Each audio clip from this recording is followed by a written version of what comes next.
4 మ్యాచ్లు ఓడిపోయారు. టేబుల్ చాలా బాటంలో కనిపిస్తున్నారు వాళ్ళైతే.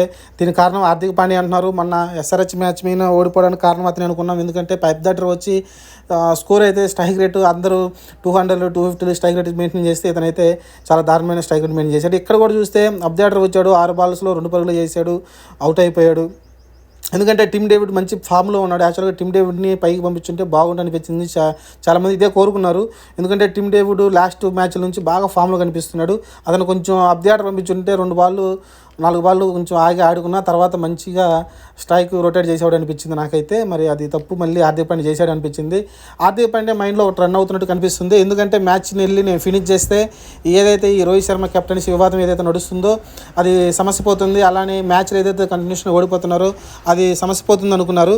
కానీ మళ్ళీ అది మళ్ళీ రిపీట్ అవుతూనే ఉంది. అతను అబ్దాటర్ రావడము, అతను పరుగులు చేయకపోవడము, లేకుంటే బాల్ ఎక్కువ తీసుకోవడము, స్ట్రైక్